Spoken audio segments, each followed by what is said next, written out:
तो ये जो तानाशाह होते हैं इनकी ये एक किसी स्पेशल समुदाय से नफरत करते नहीं है, नफरत के बीज बोते हैं। ऐसा शो करते हैं कि बहुसंख्यकों के हम हितैषी हैं। बाद में वो बहुसंख्यकों को उन अल्पसंख्यकों का माध्यम बनाकर, बहाना बनाकर भयभीत करते हैं। ये भय की शुरुआत है।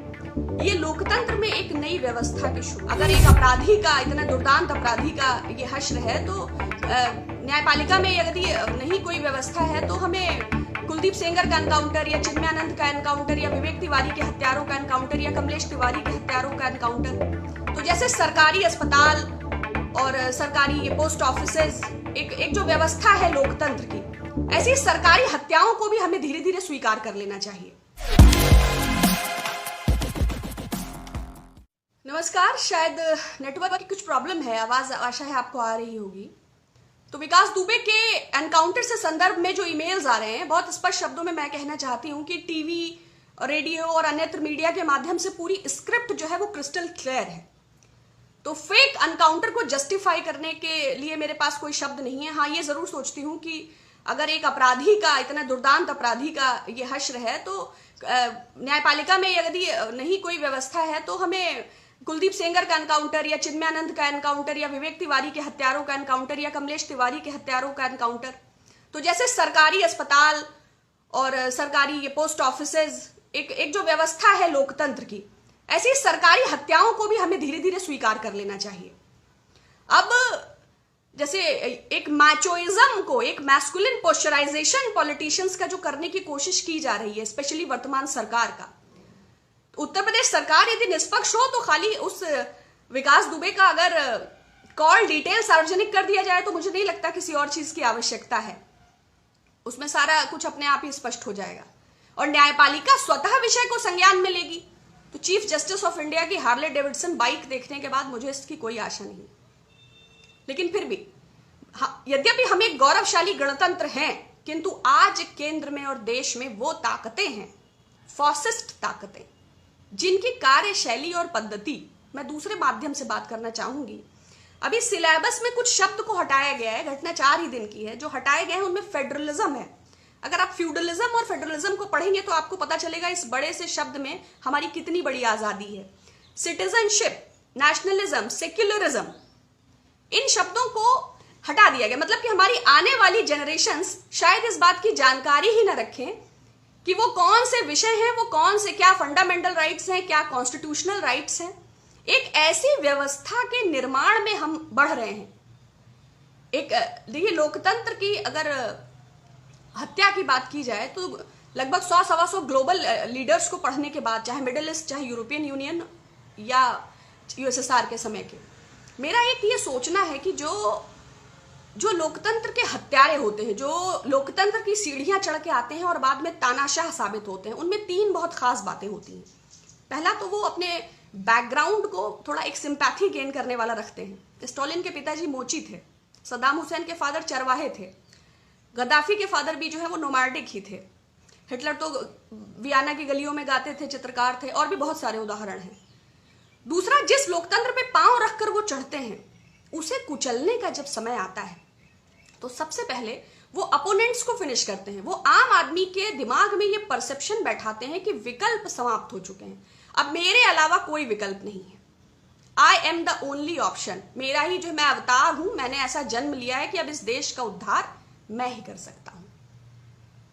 और इसके लिए वो मीडिया का सहारा लेते हैं, वो रेडियो का सहारा लेते हैं, वो मॉकरी शोज का सहारा लेते हैं, वो मूवीज का सहारा लेते हैं, वो सेलिब्रिटीज का सहारा लेते हैं, वो प्लेयर्स का सहारा लेते हैं और अपनी छवि को प्रोजेक्ट करते हैं।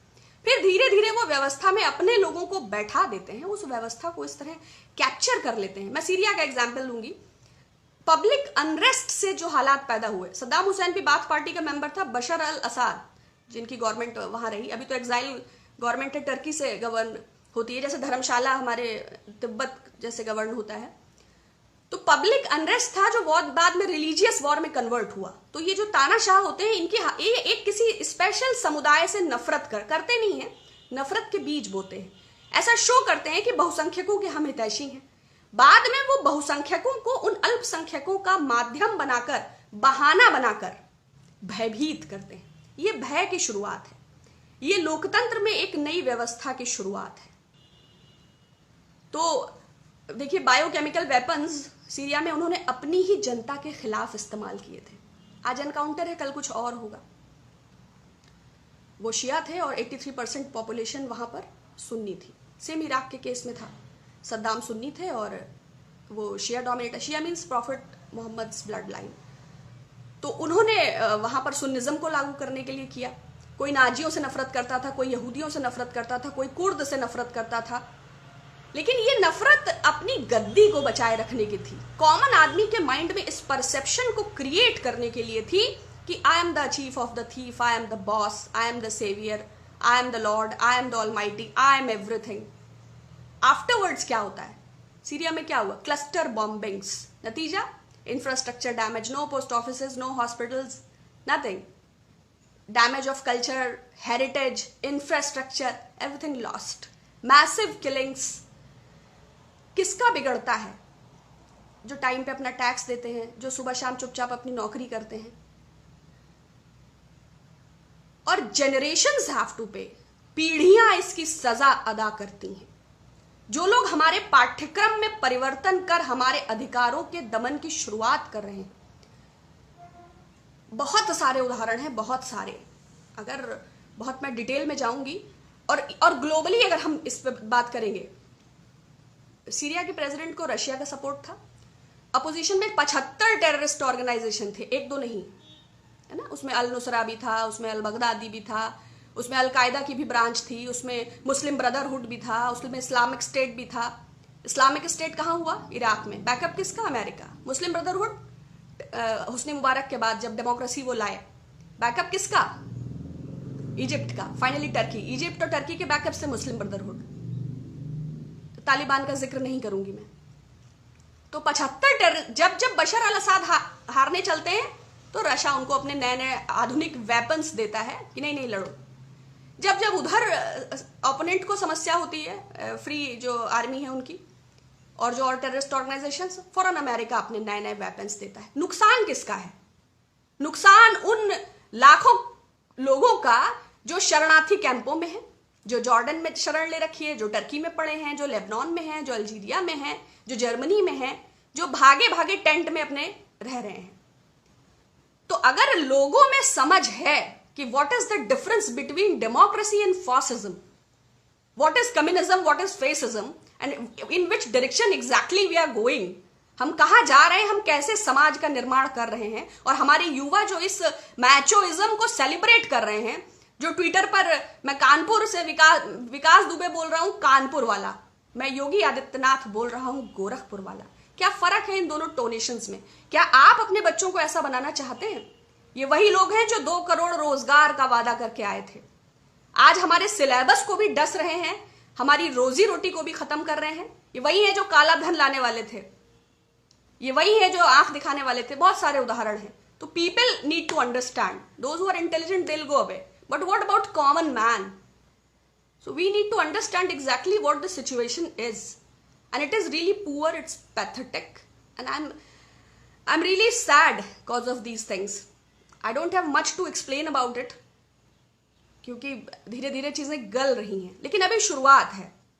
अभी हमारी कंट्री में भी क्लस्टर बॉम्बिंग्स हो, वेपन्स आए, टैंक्स आए, नए नए मैसिव किलिंग्स हो, डिप्लॉयमेंट्स हो, तो लोगों को समझना है। मेरा कोई पर्सनली ऐसा और ओपिनियन नहीं है, मैं बस प्रेयर करती हूँ कि मेरे कंट्री के फेवर में हो, अच्छा हो। हमारे जो राइट्स हैं, जो हमने एक मजबूत व्यवस्था खड़ी की है 70 सालों में, जो लोगों की आस्था है, उनके लिए वो चीज़ें मुहैया रहें।